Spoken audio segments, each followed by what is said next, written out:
to welcome you on into another episode of the Big Time Sports Podcast Show. It's Mitch Spinell alongside Mitchell Balla here to give you the latest in athletics. And Mitch is going to be back here to start the week. Bit of a late week, but a good one nonetheless, as we talk about the sports from all around the land and from all levels here.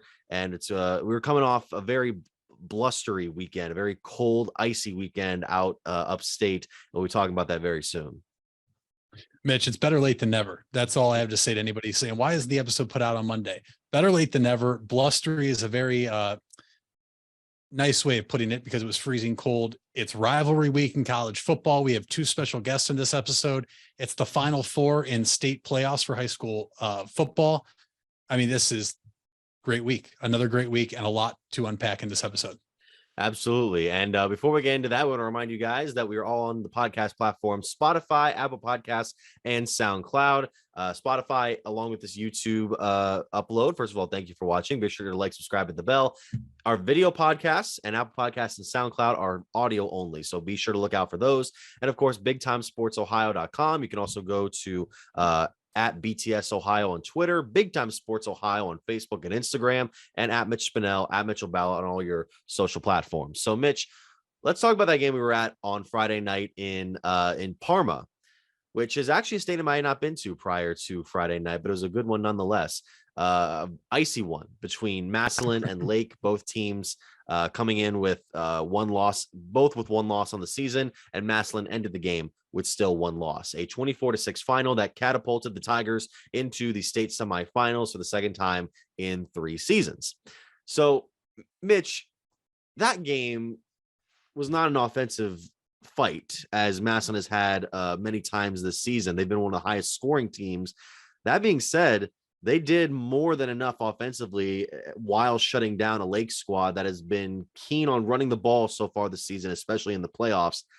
And they only got 2 rushing yards for the entire game. Yeah, Mitch. And if you look at the matchup, it was the number 1 seed versus the number 2 seed in Division II, Region 7. So going off seeding, it's the result that you would expect just going off that. But coming into the game, it was what was going to give, because Lake had been a stout defensive team all year and they had been able to run the ball effectively. And to your point, what gave was that the Massillon defensive line was incredible. The Massillon defensive line made sure that they were not going to let the Lake run game beat them. And obviously it helps early on when the Massillon offense stalled out inside the Lake's 1-yard line on the first drive of the game. They went for it on 4th and goal. Lake stood tall and got a stop, Mitch. We were actually right there in the end zone watching it happen. Massillon was, literally about this far from getting into the end zone. And Lake comes out and they were going to have to go 99.5 yards. They were going to score a touchdown. And Mitch, right then is where the momentum kind of shifted. You thought all of a sudden Lake had this momentum. And then all of a sudden, the first snap for Lake, it could not have gone any worse. It was a snap that was not handled correctly, fumble in the end zone. Running back Matthew Solberger for Lake picked it up, tried to get outside the left tackle and get out of the end zone. He was tripped up. It was a safety. And just like that, Massillon was up 2-0. They got the ball back, went down, scored. It was 9-0. That was the score at half. And they came back out and made it 16-0. And Massillon did what they had to do offensively, Mitch. It was an awful night to be on that field. I'm sure if you asked a lot of the players, they would not want to have been out there. I know you and I were struggling on the sideline covering that game.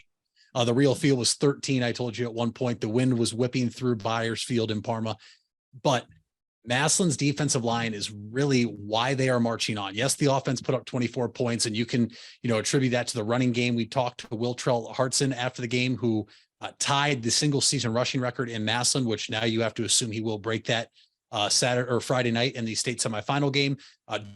Dorian Pringle with 2 rushing touchdowns. The defensive line, though, to hold Lake to 2 yards rushing. This is a team that not only has one of the best backs in all of Stark County in Matthew Solberger. They had the Federal League Player of the Year in Will Butler, the Stark County Player of the Year in Will Butler, and he could not get going, Mitch. And you have to give that to the Massillon line. Now, did the weather kind of, make it predictable what was going to happen? Yes. 100%. You and I saw when teams were passing, the wind would knock the ball down. The wind would knock it backwards. We saw Lake punt and it went up and actually kind of looked like it came back about 5 or 6 yards. Yeah. The weather played a factor, but Massillon did exactly what they had to do. And there's a reason now they are not only moving on to the state semifinal, Mitch, but they are going to be taking on a team that they have wanted to see again, a team that they are very familiar with, and a team that I think both communities wanted to see, and that being the Akron Archbishop Hoban Knights and the Massillon Tigers now. playing in the Division II state semifinals Friday night at InfoCision at the University of Akron. That's going to be a tremendous game. And without getting too far ahead of ourselves, it's going to be the exact same thing. We know Hoban has potential front runner for Mr. Ohio in their running back, who had 288 yards and 5 touchdowns last week in their 41-7 win over Hudson. Is the Massillon defensive line up for the task again, Mitch? Can they have a repeat performance, if not better, than what they did against the Lake Blue Streaks last Friday night? Because if they do, we might be talking about the Massillon Tigers back in the state championship game.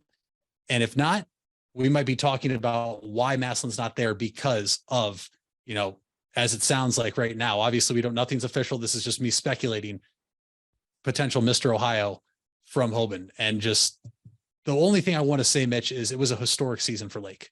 And that was the first time you got to see them in person. And so obviously you didn't get a very good look at them, what I got to see all season. That was my 6th game with the Blue Streaks. Head coach Dan DeGeorge did a phenomenal job. It was their first Federal League title since 1998. This is the first time they'd ever made it this far in the state playoffs in years. And it was actually the first time they've ever played the Massillon Tigers, which was kind of cool. Before the game, we heard people in the press box, we couldn't find out the last time they met. Well, it was because they had never met before. That loss does not show you what Lake was able to do this season. Matthew Solberger was limited. He had 1 rush for 18 yards and a touchdown late in that 4th quarter. We saw him leave the second play of the game in the regional semifinal game against Westerville South. He came back. He never looked 100%, but a tremendous season for Lake, and just, nothing to hang their heads on. No. I mean, it's definitely one that they should certainly be proud of, because they've done so many things well prior to Friday night's game. And it's going to be interesting to see if the Tigers can stop Lamar Sperling for the Knights, who you said 5 touchdowns in that win over Hudson. And that game, again, you were mentioning the cold. We were standing there bundled up with hand warmers and the whole thing. I can only imagine what those guys in the pads and everything were going through. And just, that wind, especially, I'd never seen in my life seen a 10-yard punt in that fashion before. That wasn't a complete shank. You just mentioned the win. We actually got to talk to Massillon offensive coordinator John Mazer after the game, just briefly. And he even mentioned, and obviously I am not great when it comes to a compass. I am not a human compass, but what we're going to say is when the Massillon Tigers were going north, Coach Mazer said that they had to stop throwing the ball to the left side because the wind was so aggressive, and it was obviously not the throwing shoulder of the quarterback, that the wind actually whipped the ball around, would knock it back. They had to fall on it one time because a forward pass turned into a backwards pass while it was in the air. Yep. That's what happened there. And that's how aggressive the wind was, to your point, Mitch, that it altered the play calling for both sides. Oh, yeah. I mean, it was most of the Jalen Slaughter's passes that night were screen passes to the, in this case would be to the right.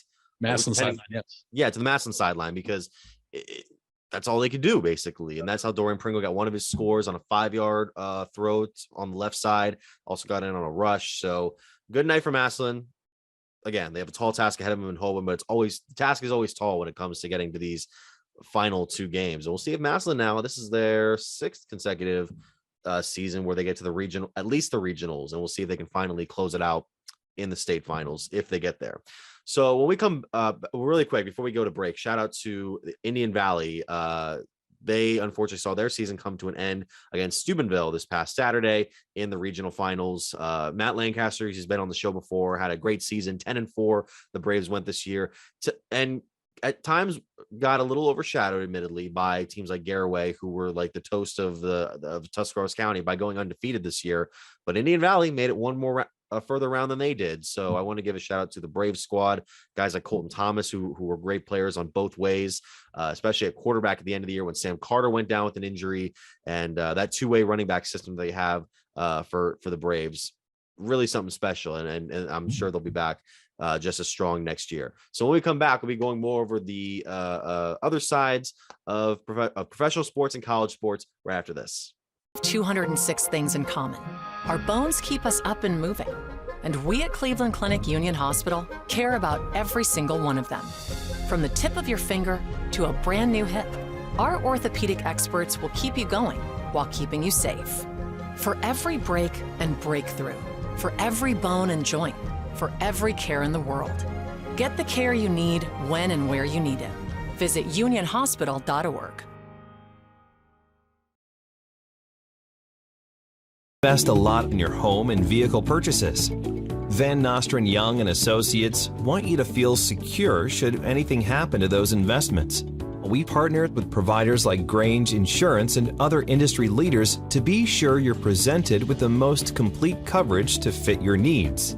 Because we're not only here to protect the items you invest in, we're here to protect your future as well. Call Van Nostrand Young Insurance in North Canton at 330-497-1867.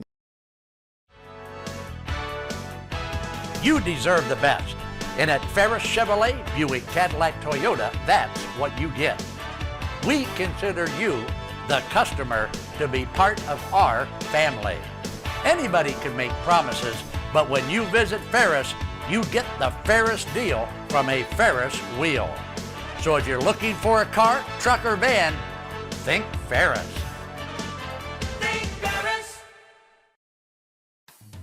If you're purchasing a new home, the team at Hartzler's Quality Housing is here to help. Take advantage of record low interest rates to make your new home a reality. Locally owned and operated since 1978, Hartzler's Quality Housing has the experience to guide you through the process. You'll find a wide selection of model homes on site to fit any budget. Open 6 days a week just off I-77. You can also visit them online at hartzlers.com. Hartzler's Quality Housing. Quality from start to finish. Hey, we welcome you back here to the Big Time Sports Podcast Show. It's Mitch Spinell and Mitchell Balla here, and now it's time to turn it over to a special guest of ours here on the podcast. It is one Green boys basketball coach, Mark Kinsley. Coach, thank you so much for taking the time. You're welcome. Thanks for having me on, guys. Of course. So, Coach, I mean, it's going to be an interesting year out in not only just Federal League play for you guys, for the Bulldogs, but in the state overall. You guys are coming off Federal League first place finish last year, one of the top records in the area. And when you return the team, well, you have players returning from last year as well as a batch of newcomers. I mean, what is this team looking like in your mind to start off? I mean, with the preparation you guys have had, with the matchups you guys have in terms of your opponents to start the year, what do you think we can expect from Green basketball, especially early on? Well, obviously, we graduated a pretty big senior class for us last year. Not only were they such good players, but the team chemistry those guys had. They were all best friends, and that really took us a long way. And that's something we've really been working on right now is our team chemistry. Coming back, we have two starters back in juniors, Brady Rollison and Jarrett Taylor. Brady was second team All-Fed last year, and Jarrett was honorable mention All-Fed. So, those would be two really good players for us.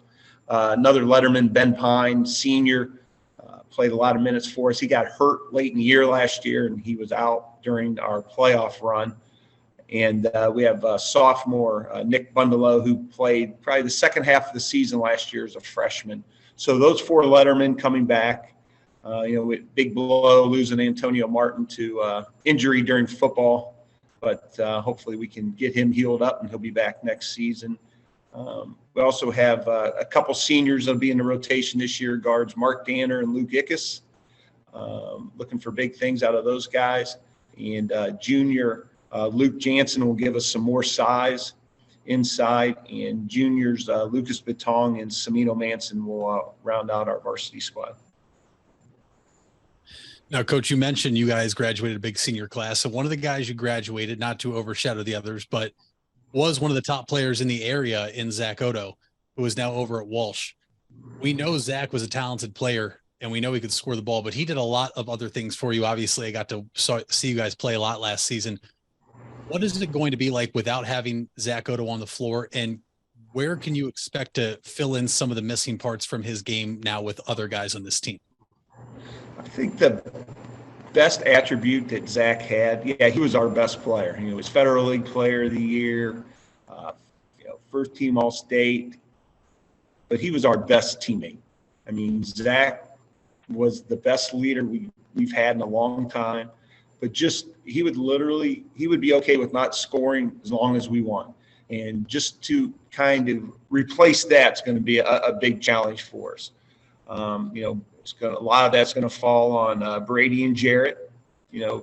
we don't need them to be Zach Odo, but they need to be the best version of themselves. And, we're going to expect a lot out of those two guys, especially with Antonio going down. They're going to have to handle the ball more for us than maybe they planned on coming in. But, expect big things out of those guys. And just really, we have to continue to work on that team chemistry and that physical toughness that senior class had last year.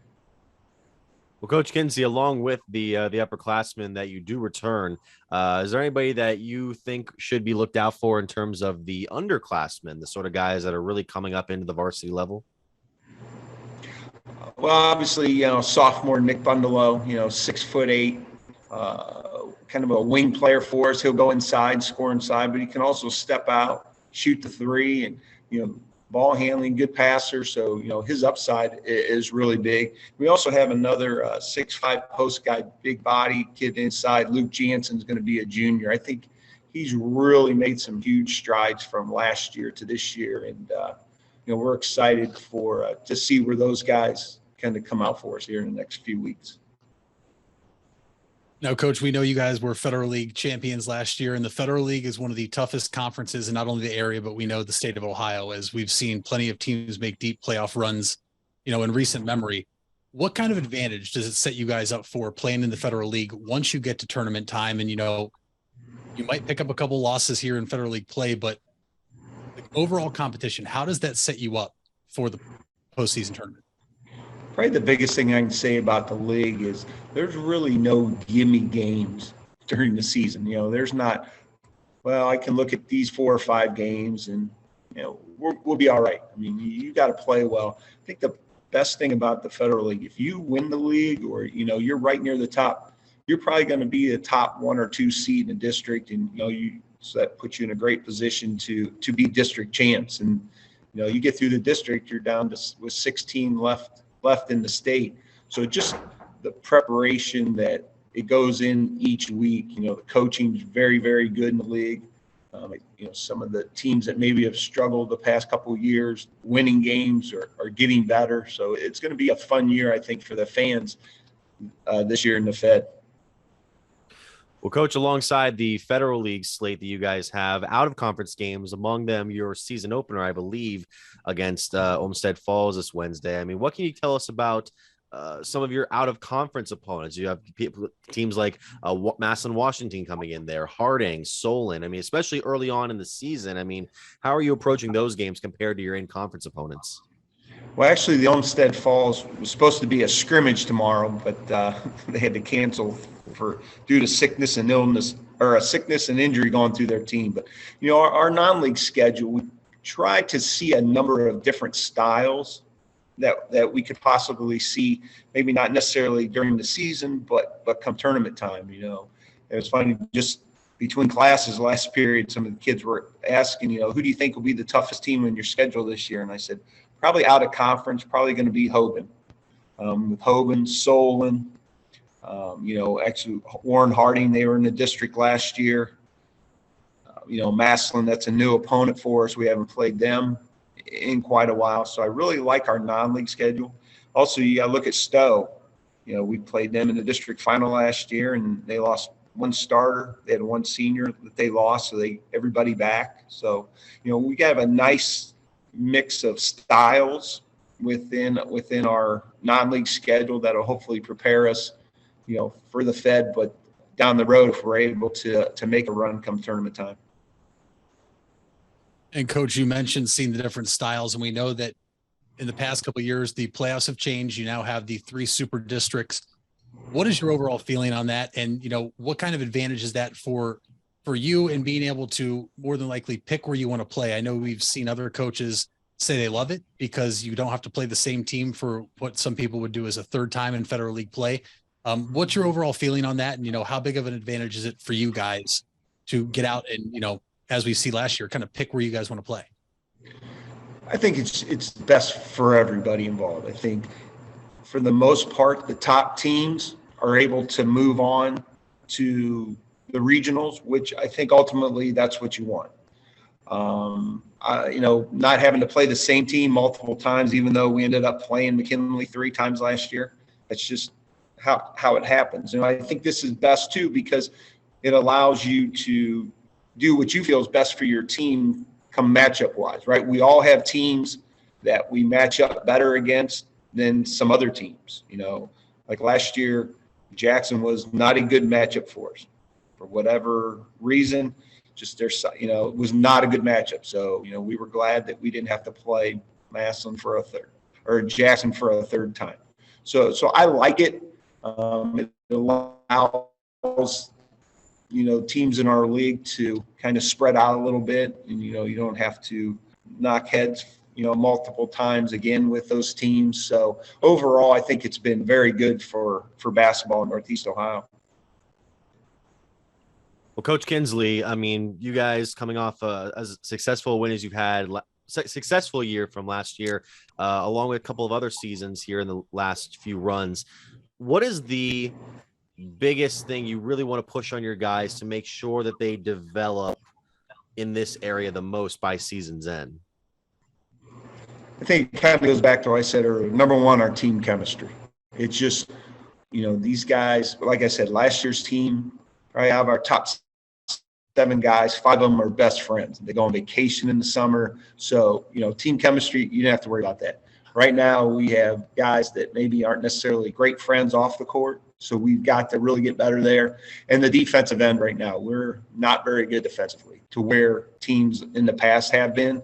So those are our 2 biggest areas right now. If we can get that chemistry to where it needs to be and get a little tougher and get better defensively, I think we got a chance to be really good. Offensively, I think we're going to be okay. We're going to be able to score points. It's just, can we get some stops when we need to? That's going to be a big key for us here over the next couple months. Now, Coach, we obviously talked about the competitiveness inside the Federal League. Obviously, a lot is going to change before season's end. As some teams tip off tomorrow, some teams tip off within the next 7 days.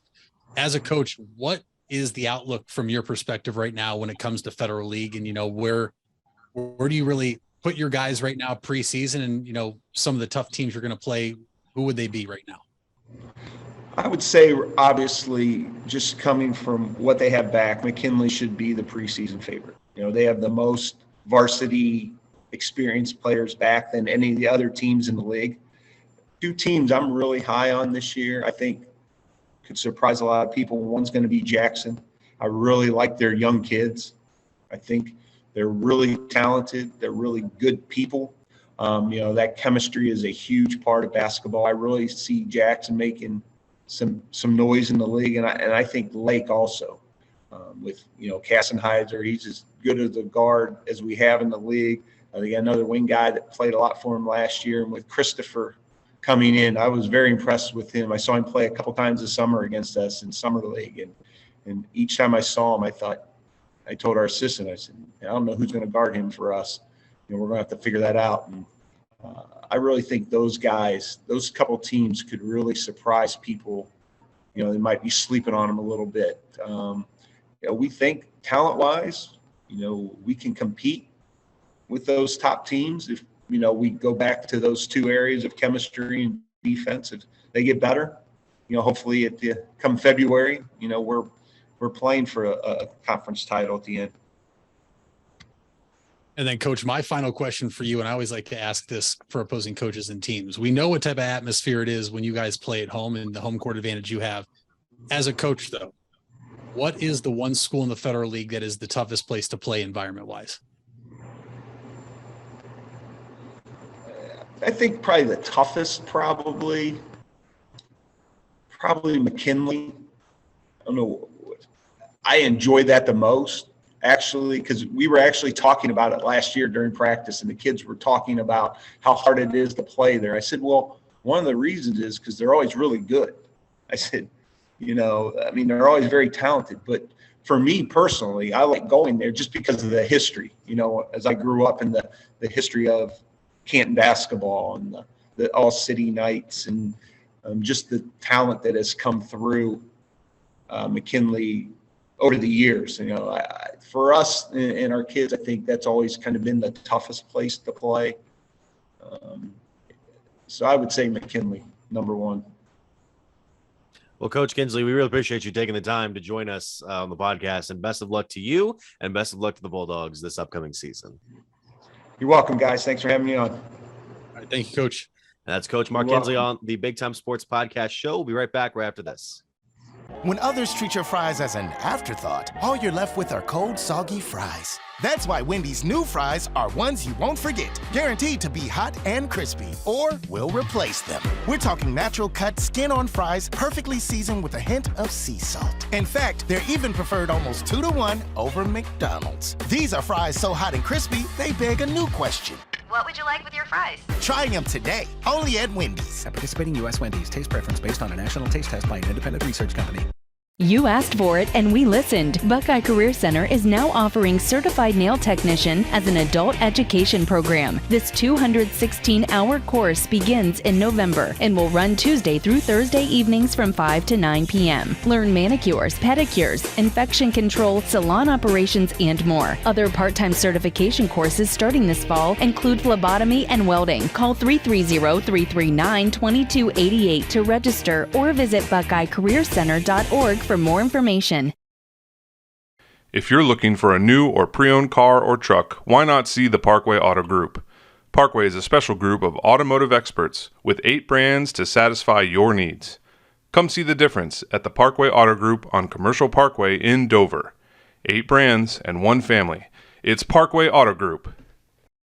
The Furby Electric Supply Company has bright ideas for your home. Save money by converting to energy-efficient electrical products or add ambiance with beautiful lighting features. It begins with a professional consultation and a visit to the Furby Lighting Showroom. Then certified Furby contractors complete your project right and on time. Since 1934, 4 generations have built a reputation of quality and trust, and they offer emergency services too. Just visit Furby.com. That's F-U-R-B-A-Y. The Furby Electric Supply Company. And we're back here on the Big Time Sports Podcast Show. Mitch Spinell alongside Mitchell Balla. Mitch, I know for the first time you might have noticed I'm blurring my background because otherwise my special guest for the week, God, is kind of been affecting my ability to be seen in this episode. So I'm just going to keep it right just that blurry for now. I hope you can understand, and I hope you, the viewers, can understand that as well. Oh, I think what's happening there is that the spotlight is just on the superstar of the show, Mitch. That's all it is. And the spotlight today is just very, very bright. And so we just have to blur it out a little bit, but you can still see it shining on you a little bit. And so obviously it's okay, Mitch. We understand. It's very well deserved too. You know, we didn't show this in the original cut of our interview with Coach Mark Kinsley, but when he said, Mitch, nice, at the end, he said, Mitch, nice background. And that's the detriment of having a show with two different hosts with the same name, whereas I thought he was making fun of my background and I had to explain myself, but I didn't recognize he was talking about the Cleveland smorgasbord that is your background, which is a nice background, I will admit. But yeah, that was one where I was like, oh, as soon as I found out what he was talking about. But moving on from that, I want to go over now to the professional side of the pigskin, where you know, we're gonna be doing some more football talk, and I don't want to spend too long on it, Mitch. Let's just talk about, you know, other things besides the game in Detroit, because what else is there to say anymore? They were up early. We knew they weren't going to hold it, and we're 3-7, Mitch. Well, I have some analytics for you, Mitch, because we're just a very big analytical group here in Northeast Ohio. Here are your analytics. The Browns are now 0-7 when Nick Chubb does not get 20 carries. Now, obviously, it didn't look like it was going to be promising if he did get 20 carries, but numbers are numbers. The Browns are also now 0-5 when we score on our first drive of the game. So those scripted plays that Kevin Stefanski is so good at, it's about all he's good at in those games because we never do anything else the rest of the game. Other than that, it went exactly how I expected it to. I said in the last show that I was picking the Browns if it was played in Buffalo in that thunder snow that they got, and if it was in Detroit, I was picking the Bills, and so obviously I picked the Bills. The game was not as close as the final score showed. If you did not watch the game, the Browns scored a touchdown in garbage time, but I do give credit to a couple of those guys. Donovan Peoples-Jones kept playing, whereas the Cleveland Browns defense, Mitch, after about the first 8 minutes, did what they've done a lot this year and did not show up. It's laughable at this point. There's nothing really more to say. I have a sickness though. I really do. Like I'm a sick, twisted individual because this Sunday they play the Buccaneers. And there's probably 10 other things I should be doing on Sunday than watching this team, because I already know what the outcome is going to be. But I'm going to be sitting and watching the game because I'm a sick Browns fan. That's all it is. And at this point, I think I'm more looking at the flaws and why certain people should be fired or why certain people should have to give up play calling duties. But other than that, the Browns suck. It's not looking great. And that's the thing. They are probably the most well-prepped team in terms of the offense in the NFL, where you plan out a first drive and they get everything right and they go down and it's smooth sailing from there. And then once everything else happens, it's like they forget how to run an offense and they forget how to do this and that. And what else is there to say other than they really don't adjust very well? That's literally what this season has been, Mitch. They don't make adjustments. You have players saying that after the game. You had an anonymous player talk to Jason Lloyd of The Athletic afterwards saying, we don't make changes when things aren't working. That is the definition of insanity, Mitch. You keep doing something over and over that's never worked and expecting a different result, and you don't get the result. And this team is now 14th out of 16 teams in the AFC North, or in the AFC, excuse me. This team is also tied for the worst win-loss record on the year for games won on a Sunday. That was week 1. We've only won one game on a Sunday this year. The other 2 wins we have this year were on a Thursday night game and a Monday night game. Okay. We're not a good football team. We make no adjustments. This team is not disciplined. I truly believe Kevin Stefanski has lost the locker room. Myles Garrett's unhappy. And I'm actually very worried about what could happen if things don't change here soon, because a player of that magnitude being unhappy, voicing his displeasure, Mitch, could ultimately mean one of 2 things. One, he is going to quit and give up, which I don't believe he's done that yet. He is still the most double team player in all the NFL. So anybody saying, well, Myles has been invisible. Yes, he has been. The dude has also been going through a lot of injuries that he did put himself through on his own with driving over 100 miles per hour. I get that. He's also the most double team player in the NFL, and for good reason. He is a game record. Or 2, he's going to request a trade at the end of the season, Mitch. Deshaun Watson is not going to fix all these issues when he comes back in 2 weeks. Deshaun Watson doesn't play defensive line. Deshaun Watson doesn't tackle as a middle linebacker, and Deshaun Watson doesn't play secondary to cover wide receivers. I believe we signed Denzel Ward to be the highest paid corner in all of football to cover somebody, and instead he left Stephon Diggs wide open in the end zone for the Bills to score the first touchdown of the game. Wide open. Yeah. Wide open. I mean, I don't. There's not another word I can use for how open Stephon Diggs was. He could have like army crawled, got up, done like an acrobat set, maybe audition for the USA gymnastics team, and he still would have been open enough for Josh Allen to hit him. There's not many players in this team right now, Mitch, I can tell you I believe in. I can probably count them on 5 or on one hand, on 5 fingers. That's about it. It's really not much to look forward to now. And again, you mentioned that thing with Chubb not getting the touches. He got 9 in the first quarter. I'm thinking, okay, we're figuring it out. We're finally going to get him his runs, and then 14, and then it's 14 for the entire game. And I'm just thinking to myself, what are we doing? And why? And you had the lead. Okay. That's the thing, Mitch. Well, the Browns can't run the ball when they're down. Yes, you can. Show me in the rule book where you can't run the ball when you're down. Okay. Well, they got killed by the Patriots. It was 10-6 at halftime. You can run the ball down 4. All right. You were up 10-3. Then you were down just by a score.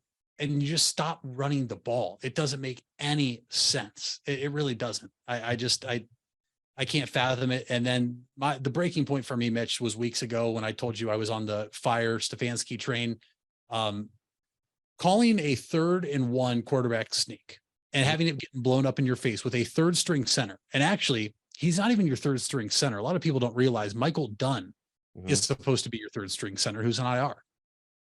And then calling it again right away, only for it to get blown up again. And you didn't give the ball to your best player one of those 2 times. You needed a yard. It doesn't make any sense. It doesn't. And it's so frustrating to watch. There's nothing we can do anymore. There's nothing we can say.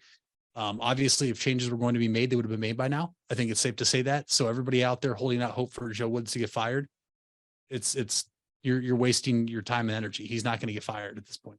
Yeah, I'm wondering what became of. Was it just the league figuring out Stefanski's system, or is it just a guy overachieving his first year? Because I'm starting to think at this point it's the beginning of the end by the end of the year if things really don't change by the time Watson returns. And we can't even look forward to that anymore. It seems it's just because people still have their doubts on Watson not being on the field for over 2 years, and I don't know. I just feel like this is only going to stay where it is before it ever gets better. Well, you're not wrong in thinking that, because I'm the same way. And I think the only way, Mitch, that Kevin Stefanski's job is 100% safe is if Deshaun Watson comes back, and maybe not in that Houston game, but I personally think that even a 50% Deshaun Watson should beat the Texans, who are the worst team in football. I truly believe that if the Browns are in all 6 games and they're losing shootouts, that's a different story. But if we're losing games the way we've lost them recently in the past few weeks to the Bills and to the Dolphins and to the Patriots and the Chargers, there's no room for you to be able to still say Stefanski should be back here. Oh, but he's, the Browns offense is rated this and the Browns offense is rated that. We're 3-7. That's all that matters, Mitch. I don't care what ratings say. We're 3-7. We're 14th out of 16 teams in the AFC, and we don't have a first round draft pick for the next 2 years. So what are we doing here?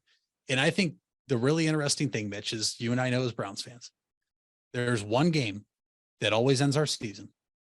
And generally after that game is when a coaching change is made. And it's any time the season ends with us going to Pittsburgh. And who do we play the last game of the season this year?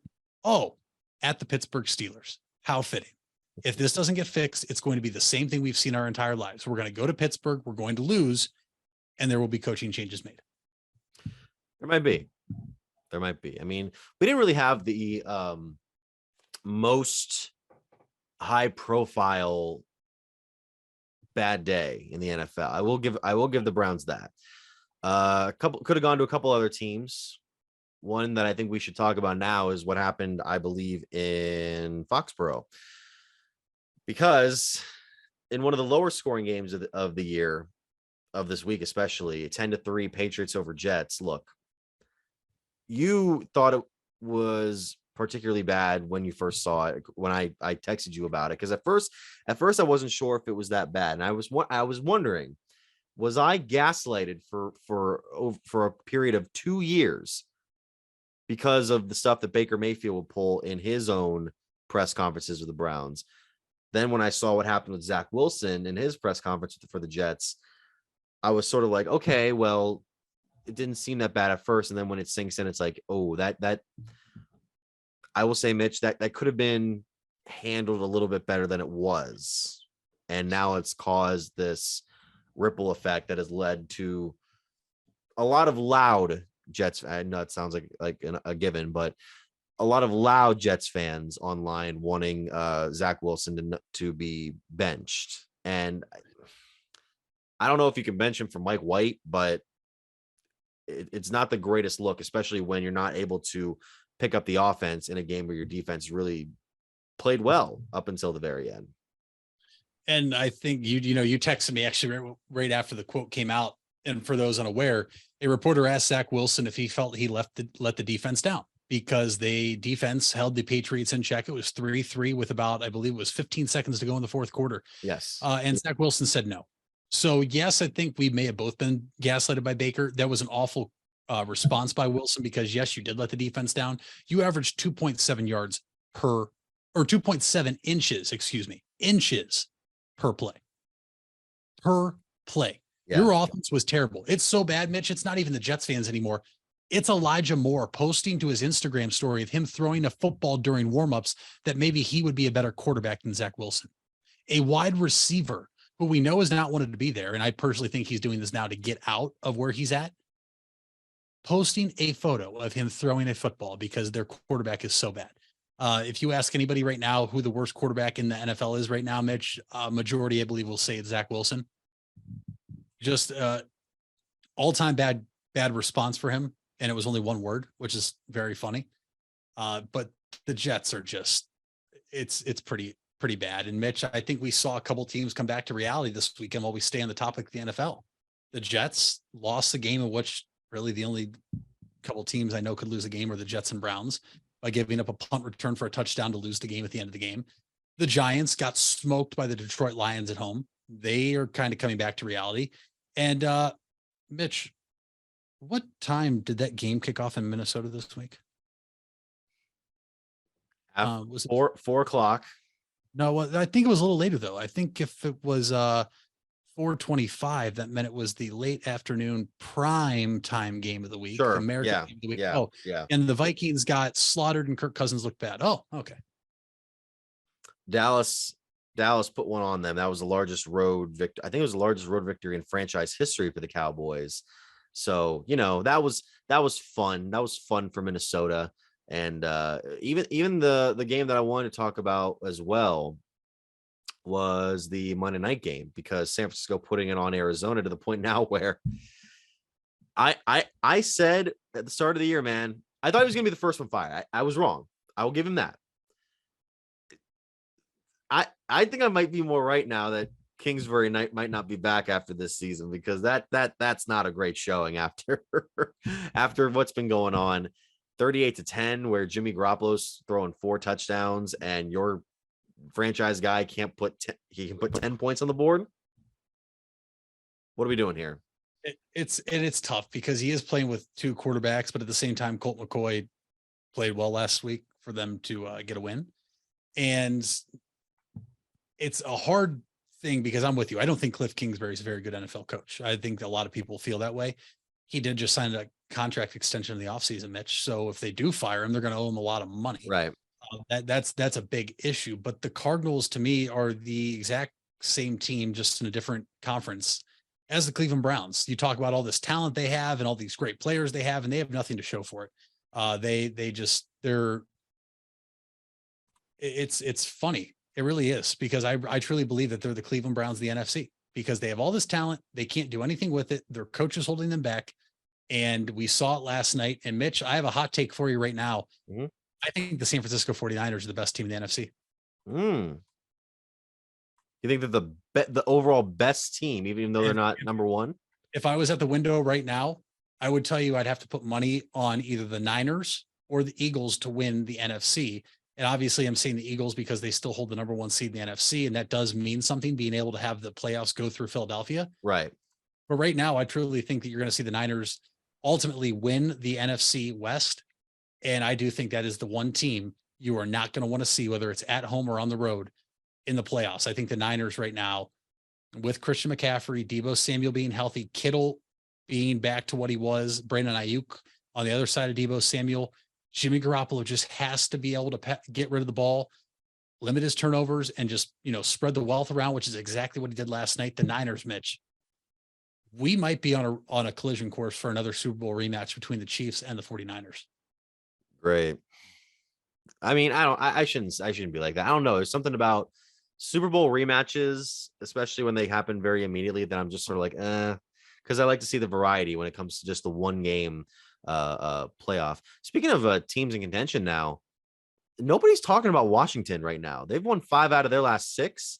They just beat Houston, which I mean isn't saying as much, 23-10, and now Taylor Heineke is going to be the guy going forward, according to Coach Ron Rivera, and it's because he's winning. And I'm keeping my tabs on them. Not to say that they're on the same plane as a Dallas or maybe even a Philadelphia. And Philadelphia is coming back down to earth. I think they barely beat the Colts. Had to come back and beat the Colts this past Sunday. But there's something there. There's something I'm interested in seeing out of this Washington team, despite all the nonsense that's been going on in their organization, in the front office. There's a team on this field that isn't that bad, which is kind of saying something from some of the teams past out in the nation's capital. Well, you mentioned all the noise going on in Washington. You have an owner under extreme scrutiny right now from every other owner in the NFL. Yes. You have investigations being launched. He's looking to sell the team. And all Ron Rivera has done is been able to keep that team level-headed and focused, and they're winning football games. They're above 500, and Taylor Heineke deserves to be the starting quarterback in Washington. We talked about it, and you just saw it actually. Maybe we can touch on it again before we go to break. Carson Wentz lost his job to injury, wasn't play, but Taylor Heineke came in and took the reins from Carson Wentz, and they've won football games, and that's all that matters. On the flip side, you saw Jameis Winston on Sunday, Mitch, after the game in which the Saints won, and he was very emotional, saying the rule has always been you never lose your starting job to injury, and he's hurt because he lost his starting job due to injury. And the Saints are just a team that I believe is always going to be caught in the middle of being average to bad, because they just have they have some really talented pieces, and then they just have some major holes in that team, and Andy Dalton is not the answer there. But to your point, The Washington Commanders are fun, and they look to be, it was going to be this week. It looked like they held them out another week. We'll see when it's going to happen. But Chase Young's ready. Chase Young is ready to come off the IR. That's the number 2 overall pick from just a draft ago. And oh my, that defense is about to get better. Well, you said the Saints, Andy Dalton's not the answer. He did throw 3 touchdowns up against the Rams, 27-20 this week. Rams are 3-7. That's the tied for the worst start for a reigning Super Bowl champion within the first 10 games. And then the Ravens beating the Panthers 13-3, where it just looks now like Baker Mayfield's just out to dry at this point. It's such a sorry state. And I don't even put it on all on Baker, because that's such a tough organization to get traded to with the current state that they're in, and losing your coach mid-season and going through all that. But even then, it's like we could be him, like the Browns could be him right now. Like when the Browns are having a better spot than you are at this point, and I know that the Panthers have a similar record at this round, but at least the Browns have somewhat of a future. Carolina, unless they turn around quickly, I don't know. Same thing with the Broncos. They lose to the Raiders in overtime. Just oof. Bengals beating the Steelers. That's not that as surprising, although the Steelers did give them a run late. I'll give them that. But Joe Burrow had a good game. And then the Chiefs beat the Chargers. I should have known. Start of the year. Just should have kept it going. And this Chiefs team, you can't stop them. You can't stop this organization as much as you want to try. So when we come back, we'll have more on this. More on other topics, including college football and the NBA, and also a special guest here on the Big Time Sports Podcast Show. Stay with us. It takes a lot of practice to have a winning team. Albin Title has over 100 years of combined experience handling real estate, title, and escrow transactions.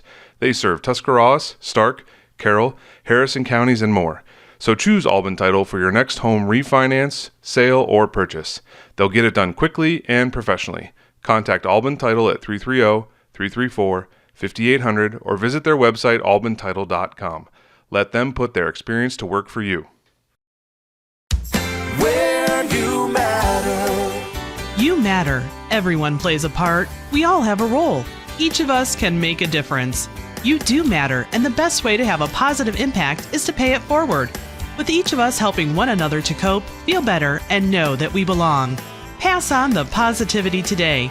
Tell someone else they matter too. Alt Care. Alt Care. Alt Care. Where you matter. Fall is in the air and part-time career enhancement courses at Buckeye Career Center are on the horizon. Registration is now open for Introduction to Beekeeping, Basic Small Engine Repair, and Sign Language. These part-time offerings run on Tuesday evenings and begin in November. Let Buckeye Career Center help you learn a new skill or advance your current skill set. Call 330-339-2288 for more information or to reserve your seat in one of these or our other part-time classes.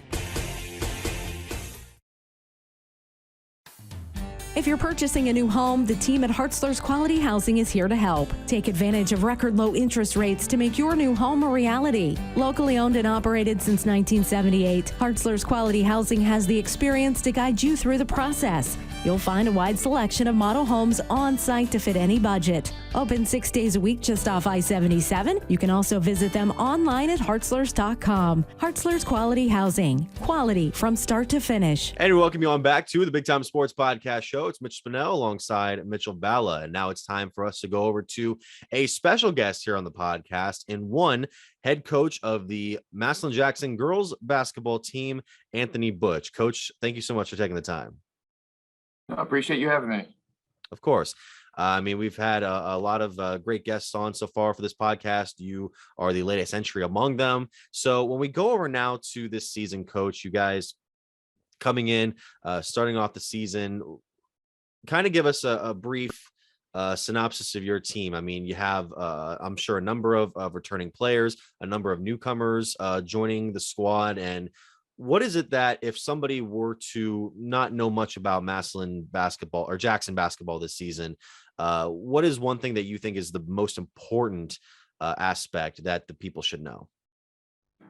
I mean, that's a lot of layers there, but I mean, we returned two very, very good seniors in Lauren Plata and Lena Patabandala, both going to be playing basketball at the D1 level next year. Both varsity starters since their freshman year. So, 4 years experience and helped lead that team to the Final Four last year. So when you have two seniors as decorated as those two, I mean, I think the team starts with that. And then we return a third starter, Megan Campbell, who's also going to be playing college basketball, but she's only a junior. She broke the 3-point record last year, which was held by a current, player at Ohio State named Taylor Mikesell. So that's something that is a big company and somebody that we have big expectations for as well, along with Lauren and Lena. And then we're gonna have some newcomers, like you mentioned, who are gonna fill in the roles of Hallie Ignacio and Emma Drecky, who graduated and are playing at Walsh and Mountain Union respectively. So we have Ashley Lammers, who's going to be our fourth starter.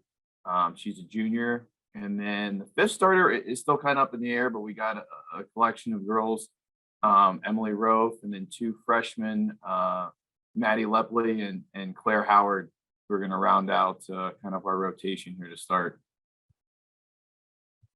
Coach, coming off what is a historic season, going all the way to the state final for the first trip in program history, and you mentioned two names that are no longer with the team, Emma Drecky and Hallie Ignacio.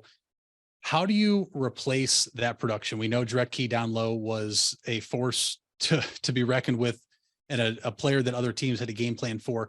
How do you go about divvying up the production that both of them, Drecky and Ignacio, had without expecting just one player to kind of come in and do it all? Yeah, it's not going to be easy for sure. I mean, Hallie on the defensive end is what's probably missed the most. She's probably one of the best defenders I've ever coached. And Emma, 4-year starter, 4-year All-State. She's now starting at Walsh as a freshman, which is incredible.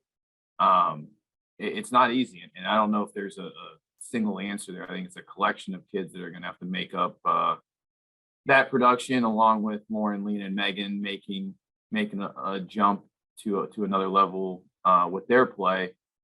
So it's not going to be like one girl's replacing Emma. It's going to be, a collection that's going to replace that production by both Hallie and Emma. Yeah, I mean, Coach, going into this season, you guys were 20-7 last year, a very solid record, and then 7-5 in Federal League play. It goes to show the competition that's been in the Federal League for the most recent years. And when you look at your girls and how they are set to stack up against your in-conference opponents, what do you think is the biggest takeaway? Let me try to rephrase that. What do you believe is the biggest takeaway in your matchups against in-conference opponents versus some of your games in which you'll be playing out of conference? Physicality. It's not even close, and it's been like that for the 15 years that I've been here. The physicality in the Federal League, you can't match outside of the league for the most part. And then on top of that, just the programs, the history, the coaching. I mean, the Federal League is something else. I mean, it's represented at states year in and year out, from Hoover to Glen Oak to McKinley, Green's emerging. I mean, it's a league that gets you ready for the postseason. And it's, in my first year, as Mitch will attest, we were dead last in the league. And we were looking up to the Hoover, who was state runner-up, to McKinley, who was at states, Glen Oak, who was at states. And that was, my first handful of years was, watching them and getting that, used to that physicality and that dominance that they had in the league. And now that, we've kind of have our turn to get towards the top. And like you said, we went to states last year and we were 7-5 in the league. I mean, that speaks to night in and night out. If you're not ready to play, and anybody can beat anybody. And that's just boys and girls. That's how our league is. Coach, staying on the topic of Federal League play, and you're our second basketball head coach that we're having on the podcast so far as we're entering high school basketball season. And the one question we asked already, when it comes to how the playoffs are now and having the 3 super districts and, wherever you are to be able to pick and where you want to go. Last year, especially in girls basketball, we saw 4 Federal League teams playing for district championship at one time, obviously in 3 different districts. So how does the Federal League play get you ready for the postseason tournament? And then how big of an advantage is it being able to go out and play in different districts so you're not beating yourselves up with the same team for what would have been a third time? Yeah, it's a huge advantage to the Federal League. If this took place, 5, 6, 7 years ago, there is no question that ourselves and more Federal League schools would have had district titles back, when Kirsten Bell was here and Taylor, and the talent in the Federal League was insane. And almost getting out of our district back then before the Super District was almost tougher than getting through the regional. So now with the Super District and being able to all of us get away from each other, it definitely is. Hang on, guys. Sorry. Oh, Mr. Bush. Hi. Good. I'm in the middle of the can I call you right back? Or is it urgent? Okay. Okay. Let me call you back. Bye. He does it all. Sorry, guys. Sorry. It's all right. But yeah, so to pick it up, what was I saying? About the Super District and getting away from each other, it's a huge benefit to the Federal League and getting ready for the postseason. The preparation it takes and the mental focus you have to have throughout the season, let alone the tournament, it just kind of prepares you for the grind. Well, Coach, I mean, going into this year, it might be a grind against some of the teams that were among the top of the Federal League, along with your squad last year. You have teams like Glen Oak, who ended up winning the Federal League last year, Hoover and Green, who you guys ended up facing off in the playoffs with. Is there any particular focus or a circling of a date in terms of these teams, or is it your girls just kind of focusing in game by game, like on a game by game basis? Yeah, I mean, game by game, but I think if you talk to anybody, Green's probably, top of the league, being, regionals with us last year and returning a lot of their key players. And McKinley is going to be very, very good. And ironically, that's our first two Federal League games are McKinley and Green. So I think we open the league with probably two of the better teams. McKinley has a very, very good player in Paris Stokes, who's, probably one of the better players in our league and in the area.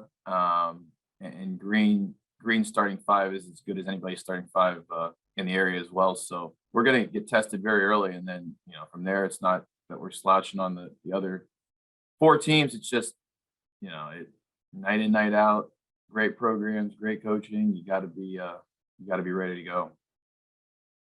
Coach, you mentioned being tested early, and you also schedule some tough non-conference opponents to what I believe is, obviously set you guys up to see a different style of basketball and prep yourselves for the postseason tournament. The one thing I want to ask, though, is obviously you make a deep run last year to the state Final Four. That bullseye is going to be on your back. How have you as a coach handled that with your staff, and also letting the girls know that they're going to get every team's best punch once that ball is thrown up to start the game? Yeah, I mean, it's all words. We've said that, and we saw it all summer. I mean, every time we stepped on the court, you watch the team play in a shootout or a summer tournament, and then you watch them play us. It's like, wow, this team's really stepping it up a little bit versus what we just watched them against a different opponent. So, I mean, until they experience it and see it, I think it's just words. But we're definitely, for a team that might have like a 500 record. You beat Jackson. I think it puts a feather in your cap for your season. So we're going to be seeing that all season long. And our, like you said, our out of conference schedule is pretty ridiculous.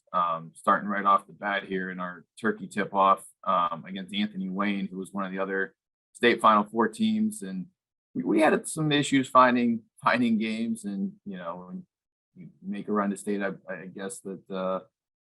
Part that comes with it is no one wants to play you. So we had to kind of fill out our schedule with, higher end competition, which isn't bad.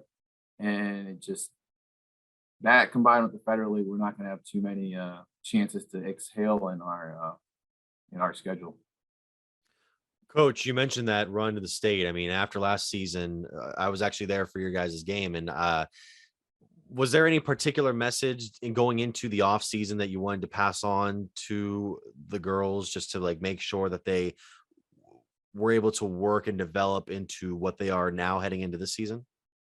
Yeah, I mean, unfinished business is kind of what the girls, the mantra they created, and we make the run, we get the taste, and we have the talent to and potential on paper to have another special year, but talent and potential are just on paper. And starting tonight, we have to go out, on the court and prove and show every night in and night out that we can continue on what we started last year. You mentioned talent.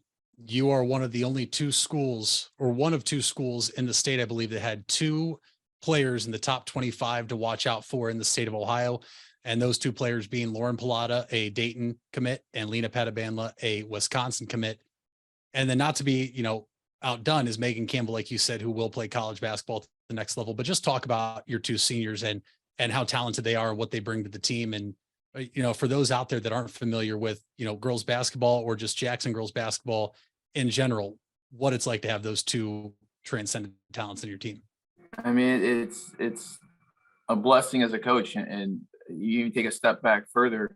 When I took over this program, they were in first grade. So you watch two girls, first, second graders that are in our youth program that you kind of watch as little babies, and they come up and develop and grow, and you kind of always have your eye on them, and you know that they have the potential to be special in their own individual ways. Lauren had the incredible pedigree with her family and her brothers and the whole thing that goes with the Pilata name. And then Lena was this, kind of gangly, tall, girl that wore rec specs in youth. And you just kind of always saw that there was something special there. And then as they come to high school with these lofty, expectations and goals, and Lena, not just in basketball, but in volleyball and in track, for them to accomplish what they have and now being seniors, it's really, really something special for me as a coach, and very rewarding because they're incredible athletes, they're incredible basketball players, but they're great kids too, from two incredible families. I think that this is probably a whole nother segment on your show that you probably should do at some point, but Lena might be the greatest male or female athlete to ever play in Stark County.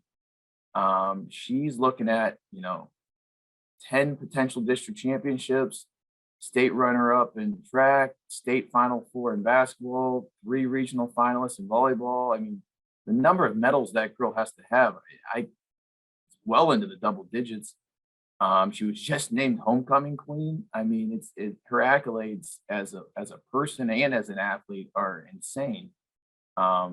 So it's special. It's fun.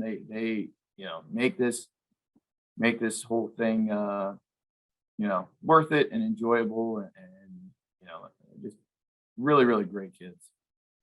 And not to mention with Lena, she puts an emphasis on being a student athlete. We know she is very smart academically.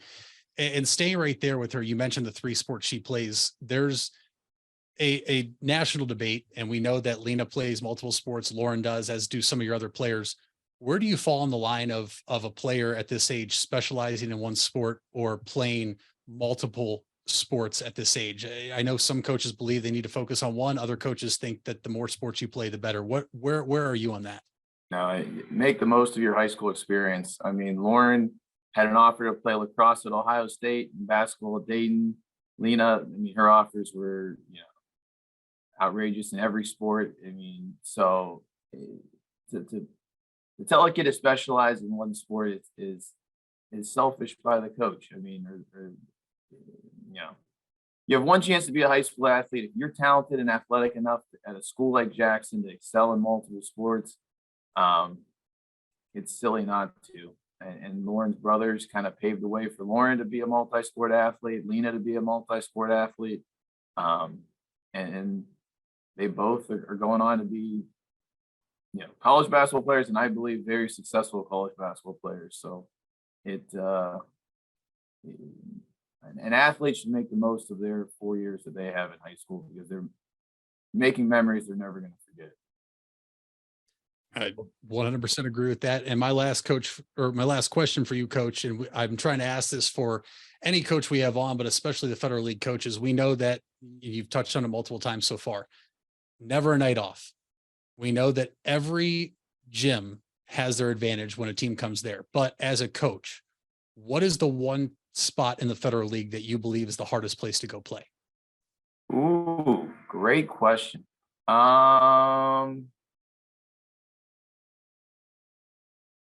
Ooh.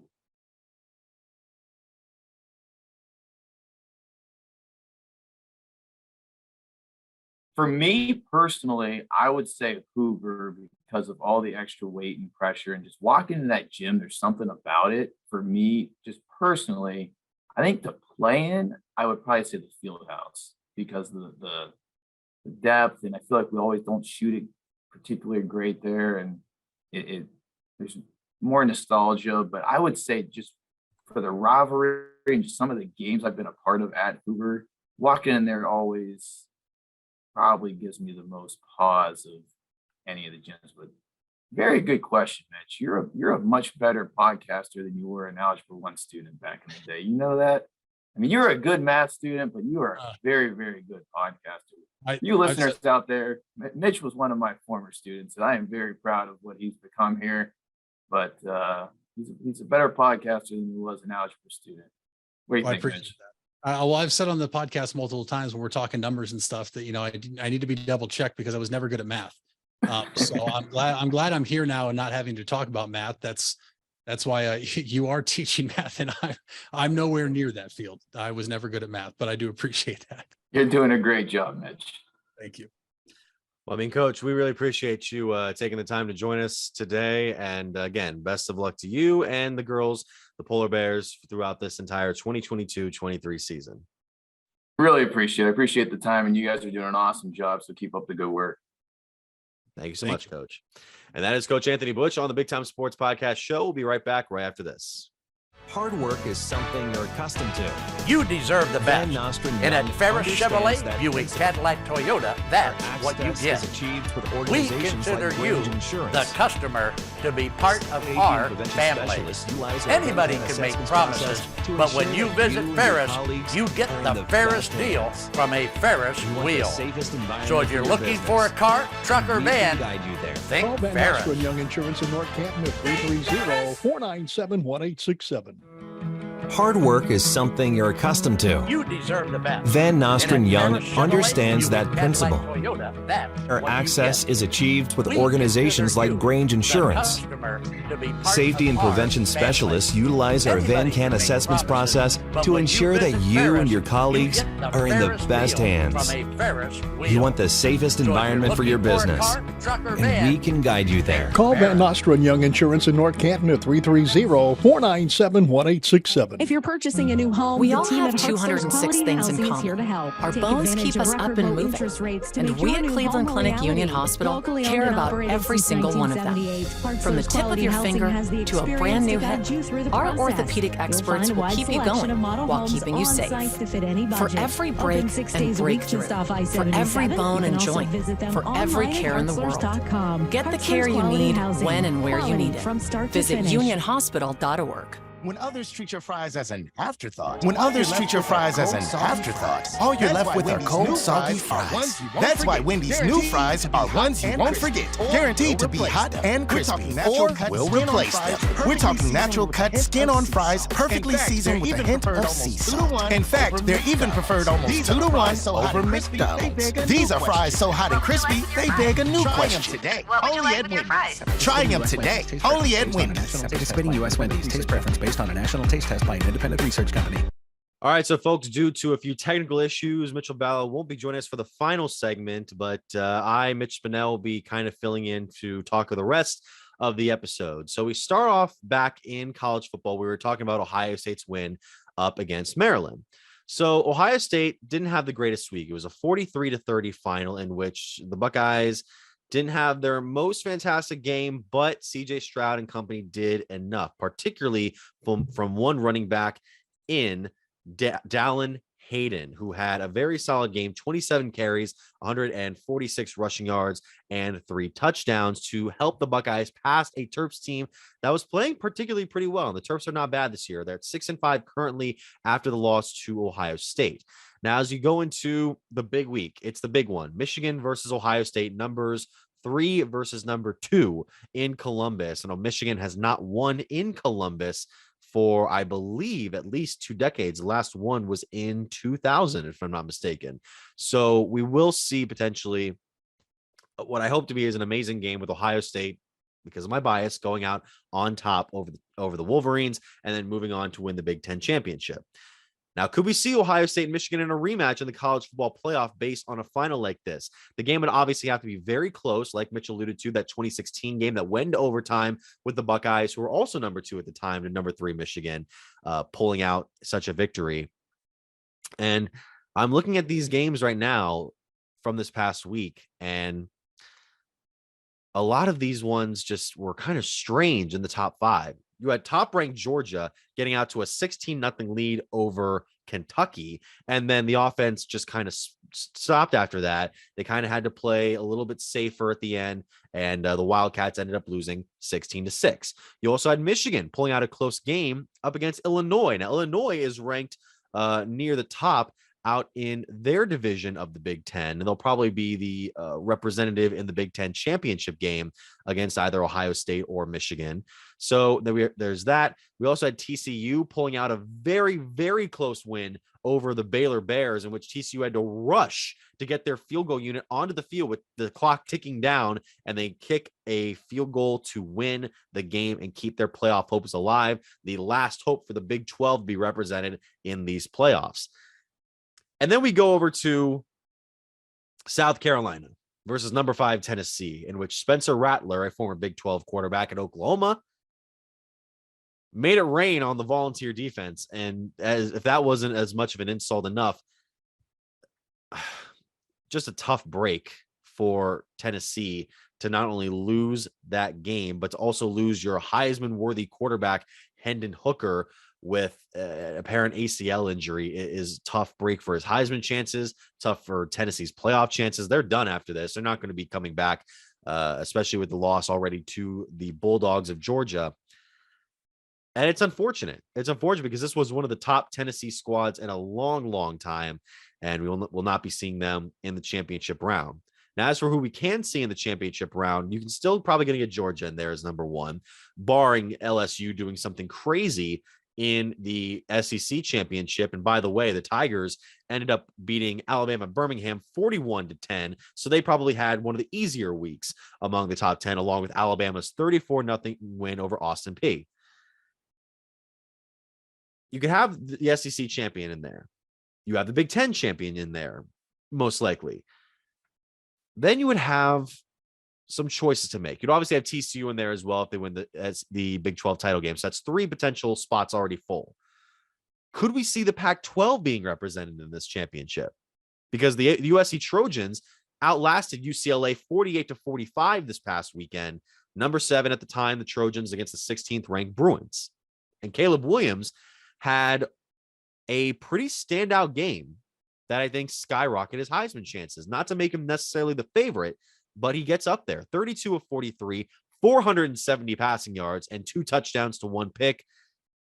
That's really, really good. And right now, he's not the favorite in the Heisman race. That would be one Ohio State quarterback, C.J. Stroud. Now, C.J. didn't have an amazing game against Maryland this past week, but he's had some elements that he's had to work against. He was 18 of 30 in this game for 241 yards and a touchdown. And I understand people's point of him being the favorite right now is that he has some very good numbers so far this season. The stats for C.J. Stroud on the year are currently at 2,991 passing yards, which are down from his over 4,500 yards last season. 35 touchdowns compared to just 4 interceptions. And these are good numbers. Don't get me wrong. His 35 touchdowns are tied for first among all college football quarterbacks. Interceptions tied for 18th, just 4. And his QBR, 89.7, is tops. But there's something about Caleb Williams that has really been, I think, resonating with some of the voters here in the last couple of weeks. And I wonder if this week will be the one to determine whether or not Caleb Williams is able to jump over C.J. Stroud as the potential Heisman frontrunner. The USC Trojans take on Notre Dame, number 18 Notre Dame, in an evening matchup this coming Saturday. So Ohio State will play in the afternoon against Michigan. USC will play at night against the Irish. And Williams so far this season, man, has been interesting. Caleb Williams obviously has this not breakout game because he's had a couple of big matchups beforehand, but he has led this Trojan team amongst the Pac-12 as a potential serious contender for the playoff. Not necessarily for the championship itself. I don't know if USC can match up to a Michigan or to a Georgia or to an Ohio State, but this is why you play the playoff. This is why you have these games, so that these two teams match up against each other, and then whoever wins moves on. But Caleb Williams, I mean, you look at some of the numbers that he's been able to pull up. And as I say that, I accidentally went to the wrong Caleb Williams, which ESPN has linked in their system right now. And this is the right Caleb Williams. 33 touchdowns on the year, 3,480 yards, more than Stroud, 3 interceptions, less than Stroud, and his QBR is at 85.4. That's pretty close to me. Obviously, the biggest factor into this one is that CJ gets this win against Michigan. You get this win against the Wolverines and you play particularly well. You don't have this off game where the defense saves you. You've got it. And you become the first quarterback since Troy Smith to take the Heisman for Ohio State. But time will tell. Time will certainly tell if the Buckeyes will be able to win this game this coming week. I hope they do. Just in Columbus, I hope they do, just to avenge last year. But if the Wolverines get it for a second year in a row, they earned it. Jim Harbaugh proved himself to be a worthy leader of the program, even after 6 tough years with the win last season. And if he does it again, then, hey, Michigan earns it. So then the other college football news that I wanted to talk about, and it's really unfortunate for the rest of the way, or for the at least for this coming year, EA Sports, Electronic Arts Sports, has announced it will not release its new college football game up until 2024. Now, excuse me, I meant to say that there are reports that they will be not releasing the game. I didn't say that they officially announced yet. As far as I know, that has not happened yet. But it's unfortunate, man. That's unfortunate. And I've heard the talks of this highly anticipated return for college football as a video game. NCAA football back in the day was the big one. I have NCAA football 08 in my shelf right now here in my office and on the PlayStation 2. And that was just a fun game where you could not only play up against the ranked schools from that season. I believe it was Michigan was number 5 that year. And then that was the year they ended up losing to Appalachian State to start the season. But you also could face off with the mascots. You could play the mascots as the players, which is really cool. And I always place Brutus Buckeye up against either the Stanford Tree or Rocky from Toledo. And then you could also do the Campus Legend mode, which is essentially like that. What was it, man? The Hall of Fame player mode, franchise player mode, where you basically just have your own career and you build up your success. That was always most fun for me. And I really do hope that EA can put out a quality game, because there have been reports that have said that they don't want to make this essentially a Madden reskin. They want this to be its own thing. They want it to be its own feeling of a game. And I want that to happen, because Madden never felt like NCAA football and vice versa back in the day. But Madden's kind of fallen into a rut the last few years. I haven't bought a Madden game since, I think the last Madden game I ever got was Madden 17 with Rob Gronkowski on the cover. And the reason I got it was because that it came in a bundle with my Xbox One S. I miss the days when, to get off topic, I miss the days when video games, I think they still may do this, but it's been kind of hard with the PlayStation 5 and Xbox Series runs. They used to do those bundles. They used to do like game bundles where you get like a game into your system, and it used to be really cool. And that would be like a selling point. Sometimes they'd have a custom system. Like I remember the Spider-Man game for a few years ago. It came out on PS4, and it had like a custom red PlayStation that you could get Spider-Man PS4 on. Can't get that anymore, as far as I know. And if I can get that, let me know in the comments below and link it to a couple of places. Maybe I'll buy one. But yeah, it sucks that EA Sports likely won't be releasing their new college football game until the year after next. Because I was anticipating it, man. I wanted to see if it would be worth buying. I wanted to see if the early reviews would prove like, yes, this is a worthy successor. Or if it would just be EA being EA and, trying to scam us out of our money once again. So that's really all I have for you guys here on the Big Time Sports Podcast Show. Once again, I apologize. Mitchell Ball was not able to finish out the run here with us on this episode, but he will be back next episode. And I will be back here. And I want to remind you guys that we are on all podcasting platforms, Spotify, Apple Podcasts, and SoundCloud. And first of all, thank you for watching on YouTube. If you've done so, be sure to like, subscribe, and hit the bell. I also want to remind you guys, you can follow us on Twitter at BTS Ohio. Go to our website, bigtimesportsohio.com. At Mitch Spinell on Twitter, at Mitchell Balla on Twitter. That's Balla. Mine's Spinell. And since Mitch isn't here, I will, I guess I'll do our fact of the day. What could I do here? Oh, I got one for you. Former U.S. President Abraham Lincoln had a secretary named Kennedy with the last name Kennedy. And former U.S. President John F. Kennedy had a secretary whose last name was Lincoln. Thank you so much for listening or watching to the Big Time Sports Podcast Show.